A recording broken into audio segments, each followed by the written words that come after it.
Hello friends, welcome to all of you on our YouTube channel Arena of English. આજે આપણે જોઈશું ધોરણ 10 સામાજિક વિજ્ઞાનનો યુનિટ 1 ભારતનો વારસો. ભારત પ્રાચીન સંસ્કૃતિ ધરાવતો દેશ છે. ભારતના પ્રાચીન ગ્રંથ વિષ્ણુ પુરાણમાં કહેવામાં આવ્યું છે કે ઉત્તરમ યત સમુદ્રસ્ય હિમાદ્વેશ્ચૈમ દક્ષિણમ વર્ષમ તદ ભારત નામ ભારતીયત્ર સંસતિ. અર્થાત સમુદ્રની ઉત્તરે અને હિમાલયની દક્ષિણે આવેલ સ્થળનું નામ ભારત વર્ષ છે, જેના સંતાનો ભારતીય છે તેમ કહેવાયું છે.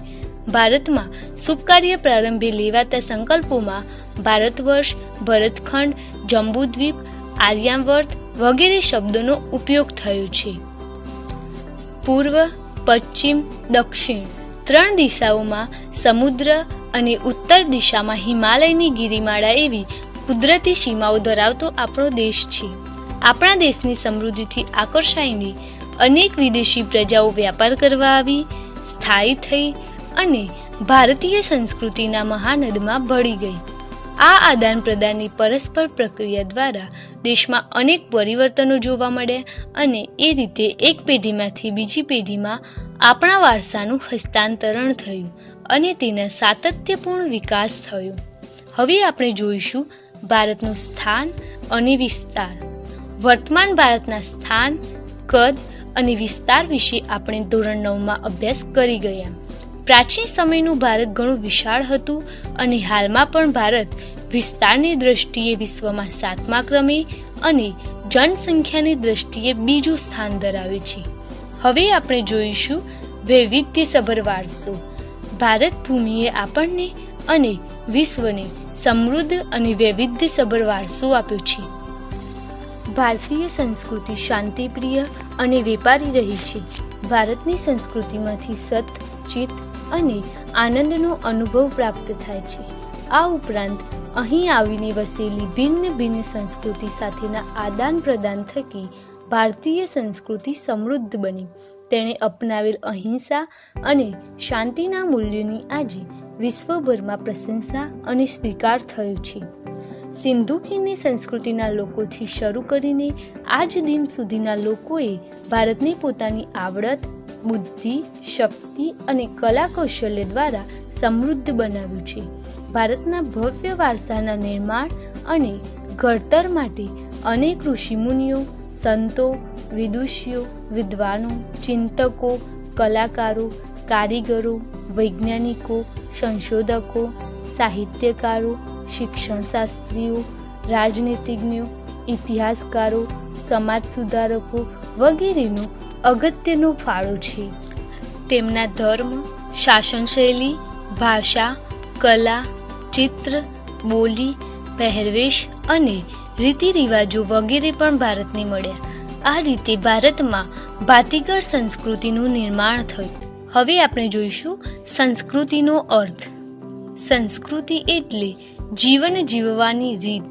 દેશ કે સમાજમાં કાળક્રમે બદલાતા સંજોગો અનુસાર જનજીવનમાં આવતા પરિવર્તનો, સુધારા, સામાજિક નીતિ, રીતિ ઇત્યાદિ વડે ભિન્ન ભિન્ન સમાજોની સંસ્કૃતિ બને છે. સંસ્કૃતિ એટલે માનવ મનનું ખેડાણ અને તેમાં માનવ સમાજની ટેવો, મૂલ્યો, આચાર વિચાર, ધાર્મિક પરંપરાઓ, રહેણી કહેણી અને જીવનને ઉચ્ચતમ ધ્યેય સુધી લઈ જતા આદર્શોનો સરવાળો એમ પણ કહી શકાય. હવે આપણે જોઈશું ભારતીય સંસ્કૃતિનો વારસો. વારસો એટલે આપણને આપણા પૂર્વજો તરફથી મળેલી અમૂલ્ય ભેટ.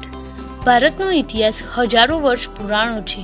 શાળાકીય અભ્યાસમાં લેવાતી દૈનિક પ્રતિજ્ઞામાં આપણે હું મારા દેશને ચાહું છું અને તેના સમૃદ્ધ અને વૈવિધ્યપૂર્ણ વારસાનો મને ગર્વ છે તેમ કહીએ છીએ. આ સમુદ્ર વારસો એટલે ભારતનું સમગ્ર વિશ્વને પૂર્ણ માનવ જીવનના રહસ્યોનું પ્રદાન એમ કહી શકાય. ભારતના આ વારસાને આપણે બે વિભાગોમાં વહેંચીને સમજીએ તો એક ભારતનો પ્રાકૃતિક વારસો અને બીજો ભારતનો સાંસ્કૃતિક વારસો. સૌ પ્રથમ આપણે જોઈશું ભારતનો પ્રાકૃતિક વારસો. પ્રકૃતિ, પર્યાવરણ અને માનવ જીવનની વચ્ચેના નિકટતમ સંબંધોનું પરિણામ એટલે પ્રાકૃતિક વારસો. પ્રાકૃતિક વારસો એ કુદરતની ભેટ છે.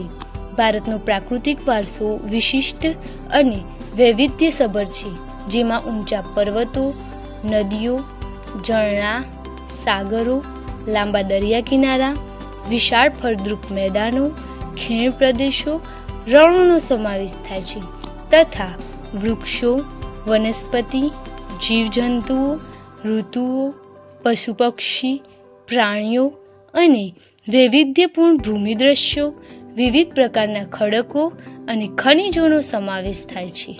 આપણે સૌ પ્રકૃતિના સંતાન છીએ. પ્રકૃતિએ આપણી આહાર, પાણી, શુદ્ધ વાયુ તેમજ નિવાસ જેવી લગભગ બધી જ આવશ્યકતાઓ માટે સુંદર વ્યવસ્થા કરી છે. પ્રકૃતિ સાથેનો આપણો વ્યવહાર શ્રદ્ધાપૂર્વક હોવાના ઉદાહરણો પંચતંત્રની વાર્તાઓ અને બૌદ્ધ ધર્મની જાતક કથાઓમાં જોવા મળે છે. આપણા લોકસંગીત અને શાસ્ત્રીય સંગીતમાં પણ ઋતુઓ અને પ્રકૃતિ સાથેનો સંબંધ જોવા મળે છે. આપણા ગીતો, તહેવારો, કવિતાઓ, ચિત્રોમાં પ્રકૃતિ અને ઋતુચક્રનું નિરૂપણ જોવા મળે છે. નિસર્ગોપચાર, આયુર્વેદિક, યુનાની જેવી ચિકિત્સા પદ્ધતિ પ્રકૃતિ પર આધારિત છે. હવે આપણે પ્રાકૃતિક વારસાનો પહેલો ભાગ ભૂમિ દ્રશ્યો જોઈશું. ભૂમિ આકારો દ્વારા અનેક ભૂમિ દ્રશ્યોનું સર્જન જોવા મળે છે. દાખલા તરીકે હિમાલય પર્વત એ ભૂમિ આકાર છે. હિમાલયમાં અનેક પ્રકારની ઉપયોગી વનસ્પતિ, ખનિજો, અવનવા પશુ પંખી અને શિખરો બરફથી છવાયેલા રહે છે. તેનાથી મોટી નદીઓ બારેમાસ ભરપૂર પાણીથી સમૃદ્ધ રહે છે. તરાઈના જંગલો પણ ત્યાં આવેલા છે. હિમાલયમાં અમરનાથ, બદ્રીનાથ, કેદારનાથ જેવા યાત્રાના સ્થળો, નંદાદેવી જેવા શિખરો પણ આવેલા છે. ભારત માટે હિમાલયનું મહત્વ ઘણું છે. હવે આપણે જોઈશું બીજો ભાગ, નદીઓ. પ્રાચીન કાળથી નદીઓ પ્રાકૃતિક માર્ગ પૂરો પાડતી રહી છે. ભારતીય સંસ્કૃતિ સિંધુ અને રાવી નદીના કિનારે પાલન પોષણ પામી છે. સિંધુ, ગંગા, યમુના, સરસ્વતી, નર્મદા, ગોદાવરી, કૃષ્ણા અને કાવેરી જેવી લગભગ બધી જ નદીઓએ ભારતના લોકજીવન પર પ્રગાઢ અસરો ઉપજાવી છે. પીવાનું પાણી, વપરાશનું પાણી, સિંચાઈ, વીજળી, ખેતી, જળમાર્ગ જેવી આપણી મહત્વની જરૂરિયાતો સંતોષવામાં નદીઓનું સ્થાન અગ્રીમ છે. તે ઉપરાંત માટીના વાસણો, મકાનો, લીંપણ તથા ઉદ્યોગોના વિકાસ માટે પણ માનવીએ નદીના પાણી ઉપર આધારિત રહેવું પડ્યું છે. આમ નદીઓએ ભારતીય પ્રજાજીવનને સમૃદ્ધ બનાવ્યું છે. આપણી સંસ્કૃતિમાં પ્રાચીન કાળથી નદી કિનારાના ઉષા અને સંધ્યાના વિવિધ ભૂમિ દ્રશ્યો દ્વારા ભરપૂર સૌંદર્ય, કલાસૂઝ અને કૌશલ્યનો વિકાસ પણ આ પ્રકૃતિના વારસામાંથી મળ્યો છે. તેથી આપણે નદીને લોકમાતાનું બહુમાન આપ્યું છે. હવે આપણે જોઈશું પ્રાકૃતિક વારસાનો ત્રીજો ભાગ, વનસ્પતિ જીવન. ભારતની પ્રજા આદિ સમયથી પર્યાવરણ પ્રેમી રહી છે, જેની સાક્ષી તેનો વૃક્ષ પ્રેમ, પુષ્પ પ્રેમ અને છોડવાઓ પ્રત્યેનો આદર સૂચવે છે. માણસ, પ્રાણી અને પશુ પક્ષીના આહાર માટે વનસ્પતિ પર આધાર રાખવો પડે છે. ભારતમાં વડ, પીપળો, તુલસી વગેરેની પૂજા અને ધૂપ દીપ કરવામાં આવે છે. વટ સાવિત્રી વ્રતમાં વડની પૂજા કરવામાં આવે છે. અનાજ, કઠોળ, તેલીબિયાના છોડ, ધન ધાન્યથી લહેરાતા ખેતરો, વન સમૃદ્ધિ ભરેલા જંગલો અને ઔષધિઓ માટે ઉપયોગી છોડવાઓએ આપણા અતિ પ્રાચીન કાળથી જીવનને સમૃદ્ધ બનાવ્યું છે. હરડે, આંબળા, બહેડા, કુંવરપાઠું, અરડુશી અને લીમડો વગેરે ઔષધિઓએ તથા મોગરો, ગુલાબ, કમળ, ડમરો, સૂરજમુખી, ચંપો, નિશાગંધા, જુઈ વગેરે જેવા પુષ્પોએ માનવ જીવનને ખૂબ સુંદર, સુવાસિત, નિરામય અને સમૃદ્ધ બનાવ્યું છે. આમ ભારતના સામાજિક, ધાર્મિક જીવન પર વનસ્પતિનો અસરકારક પ્રભાવ રહ્યો છે. ચોથો ભાગ છે વન્યજીવન. પ્રાચીન સમયથી ભારત દેશ પ્રકૃતિ પ્રેમી હોવાને સાથે સાથે પ્રાણી પ્રેમી સંસ્કૃતિ ધરાવતો દેશ છે. વાઘ, સિંહ, હાથી, ગેંડો, શિયાળ, રીંછ, હરણ, રોજ, સાબર, સસલા, અજગર, સાપ, નાગ, નોળિયા, ઘો અને શાહડી જેવા અનેક જીવો જોવા મળે છે. વિશ્વમાં એશિયાઈ સિંહો માત્ર ગુજરાતના ગીરના જંગલોમાં જોવા મળે છે. આપણી ધાર્મિક માન્યતાઓમાં લોકોએ કેટલાક વન્યજીવોને વાઘ, મોર, મગર, ગરુડ વગેરેને દેવદેવીઓના વાહન તરીકે સ્થાન આપ્યું છે. આપણી રાષ્ટ્રમુદ્રામાં પણ 4 સિંહ, ઘોડો, હાથી તથા બળદની આકૃતિ મૂકીને તેનું મૂલ્ય આંક્યું છે. વળી આ વન્યજીવોની રક્ષા માટે અભયારણ્યો બનાવી તેમના જીવનની સુરક્ષા માટે કાયદા પણ ઘડેલ છે. હવે આપણે જોઈશું ભારતનો સાંસ્કૃતિક વારસો. ભારતે જગતને વિવિધતાપૂર્ણ અને સમૃદ્ધ વારસાની ભેટ આપી છે. સાંસ્કૃતિક વારસો એટલે માનવ સર્જિત વારસો.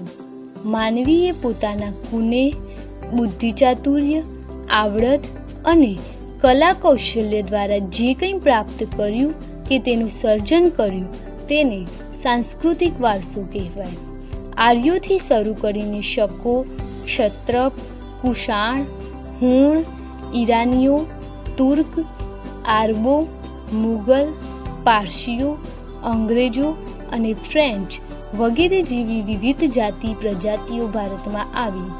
આ બધા વચ્ચે થયેલા આદાન પ્રદાનથી ભારતીય સંસ્કૃતિ સમૃદ્ધ બની છે.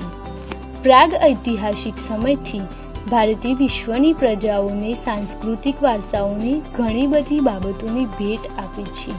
ઉદાહરણ તરીકે જોઈએ તો શિલ્પ સ્થાપત્યની કળા આશરે 5000 વર્ષ જેટલી પ્રાચીન છે, જેમાં સિંધુ ખીણ સંસ્કૃતિના પુરાતન અવશેષોને ગણી શકાય.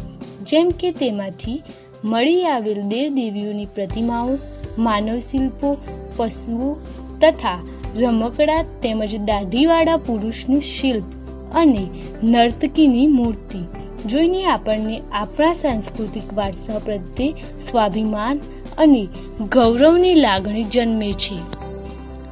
આ જ ક્રમમાં મૌર્ય યુગની ઊંધા કમળની આકૃતિ ઉપર સિંહ અને વૃષભનું શિલ્પ, બુદ્ધની પ્રજ્ઞાપારમિતાનું શિલ્પ, સારનાથની ધર્મચક્ર પ્રવર્તનવાળી મહાત્મા ગૌતમ બુદ્ધની પ્રતિમા અને તે પછીના કાલખંડની જૈન તીર્થકરોની પ્રતિમાઓ, રાષ્ટ્રકૂટ રાજાઓના સમયની ઇલોરાની ગુફાઓ નિહાળતા આપણને આપણા સાંસ્કૃતિક વારસા પ્રત્યે આદર અને ગર્વ અનુભવાય છે. આપણા સાંસ્કૃતિક વારસામાં મંદિરો, શિલાલેખો, સ્તૂપો, વિહારો, ચૈત્યો, મકબરા, મસ્જિદો, કિલ્લાઓ, ગુંબજો, રાજમહેલો, દરવાજા, ઇમારતો, ઉત્ખનન કરેલા સ્થળો તેમજ ઐતિહાસિક સ્મારકોનો સમાવેશ કરી શકાય. આપણા સ્વાતંત્ર્ય સંગ્રામના ઐતિહાસિક સ્થળો જેવા કે સાબરમતી આશ્રમ, દાંડી, બારડોલી, વર્ધા, શાંતિ નિકેતન કોલકાતામાં આવેલું છે, દિલ્હી વગેરે પણ સાંસ્કૃતિક વારસા તરીકે ઓળખાવી શકાય. ભાષા, લિપિ, અંકો, ગણિતમાં શૂન્યની શોધ, પંચાગ, ખગોળ, લોખંડ, સાહિત્ય, ધર્મ, યુદ્ધશાસ્ત્ર, રથ, રાજ્યશાસ્ત્ર, પ્રાણીશાસ્ત્ર, વનસ્પતિશાસ્ત્ર, વાસ્તુશાસ્ત્ર, ધર્મો, ગણતંત્ર, ન્યાયતંત્ર, વિધિવિધાન, પર્યાવરણ સુરક્ષા આદિ ઘણી મહત્વની શોધો પણ ભારતમાં થઈ છે. તો આજે આપણે જોયા બે મેઇન મુદ્દા, ભારતનો પ્રાકૃતિક વારસો અને સાંસ્કૃતિક વારસો.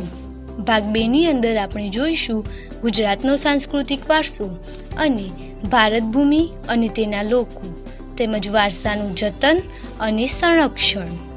Thanks for watching. Bye for now.